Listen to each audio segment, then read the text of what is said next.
On the evening of the 4th of December, 1986, in the heart of Bogotá's upscale Chapinero district, an ordinary Thursday night at the elegant Italian restaurant Pozzetto turned into one of the darkest chapters in Colombian history. At first glance, everything seemed normal. Families gathered over plates of pasta, couples sharing wine, waiters weaving through candlelit tables. But sitting quietly in the corner was a 52-year-old man named Campo Elias Delgado, a former Vietnam War veteran and English teacher, calmly finishing his spaghetti bolognese, sipping vodka tonics, even writing a poem for his waiter and leaving a generous tip. No one around him could have imagined that this composed, soft-spoken man had already spent the day soaked in blood, that earlier that morning, he'd murdered his 15-year-old student and her mother, then returned to his own apartment to stab his elderly mother in the back of the neck, wrap her body in newspaper, douse it in gasoline, and set it ablaze before luring neighbors out with a fire alarm and gunning them down as they fled. By the time Delgado walked into Pozzetto, he'd already claimed 9 lives, but his nightmare was far from over.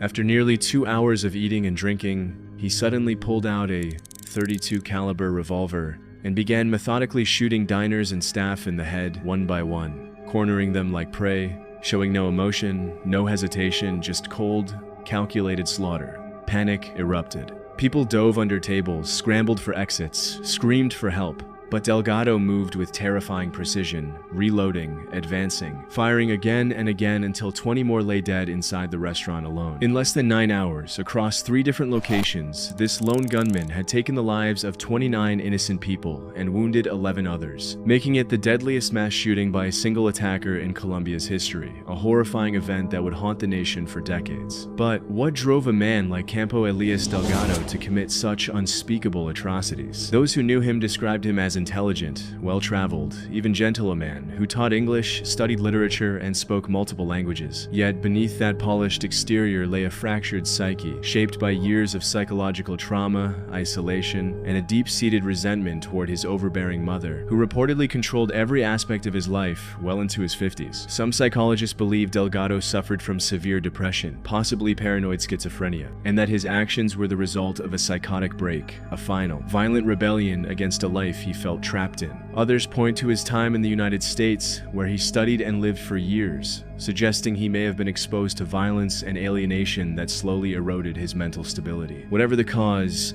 one thing is clear: Delgado didn't just snap, he planned. He wrote letters. He left behind a manifesto of sorts, filled with cryptic reflections on life, death, and his own despair. He even told his student's mother, just hours before killing her, that he was going to do something important that day. And then came the final moments. Chaos, gunfire, the smell of blood mixing with the scent of Italian food still lingering in the air. As police surrounded the restaurant, Delgado made his last stand. Some witnesses say he turned the gun on himself, firing a single shot into his own head as officers closed in. Others claim he was shot by police, his body collapsing onto the blood-soaked floor of the restaurant he'd turned into a slaughterhouse. No one knows for sure. What remains is the aftermath: 29 families shattered, a city in shock, and a question that still echoes to this day. How does a man walk into a room full of strangers, eat dinner, write a poem, and then, without warning, become a monster? This is not just a story of violence, it's a descent into the mind of a man who, on the surface, seemed ordinary, but beneath it carried horrors no one could have predicted.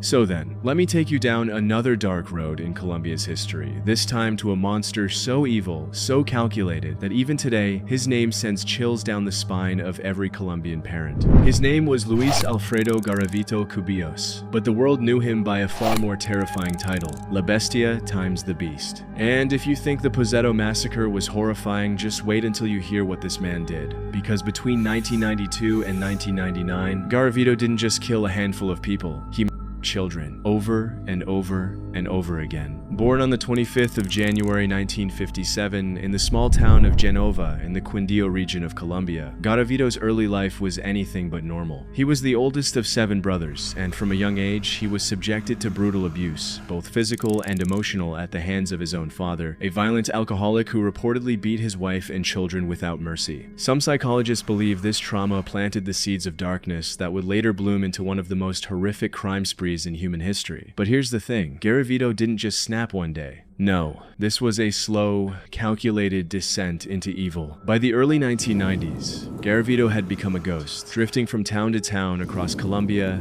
Ecuador, and even Venezuela, leaving behind a trail of bodies so vast, authorities couldn't even keep count. His victims? Mostly boys, poor, vulnerable street kids between the ages of 6 and 16, many of them from families so desperate they couldn't afford to feed their own children. Garavito would approach them with a smile, offering candy, a few pesos, or even a job, sometimes posing as a monk, a homeless man, or a kind stranger just trying to help. And once he had their trust, once he'd lured them away from prying eyes, the nightmare began. He'd bind them, torture them, sexually assault them, and then almost always them to death, their small bodies dumped in shallow graves, rivers, or abandoned lots across the countryside. For years this went on. Bodies kept turning up, dozens, then hundreds, but no one connected the dots. Police in different towns didn't talk to each other. Families were too poor to demand answers. And Garavito, he just kept moving, kept killing, kept disappearing into the shadows like a phantom. Some estimates say he murdered as many as 400 children during this time, though the official count stands at 138 confirmed victims, the number he confessed to in court. But here's where it gets even more disturbing. In 1999, Garavito was finally caught not for murder, but for attempting to rape a 12-year-old boy in the city of Villavicencio. When police ran his fingerprints, they realized they had something far bigger on their hands. During his interrogation, Garavito did something no one expected. He confessed. For 4 hours, he spoke, detailing crime after crime, leading investigators to mass graves, pointing out locations where he dumped bodies, naming towns, describing victims with chilling precision. He begged for forgiveness.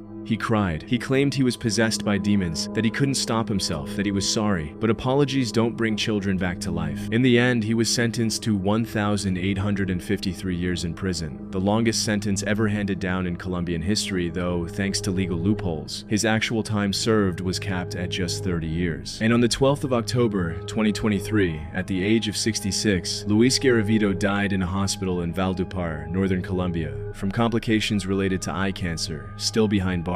Still unrepentant in the eyes of many. But here's the question that still haunts Colombia to this day. How does a man get away with murdering hundreds of children for nearly a decade? How does a monster like Garavito walk freely through towns, markets, and bus stations, blending in with ordinary people, while beneath that ordinary exterior lies a darkness so deep, so incomprehensible, that it defies explanation? This isn't just a story about a killer, it's a story about a system that failed.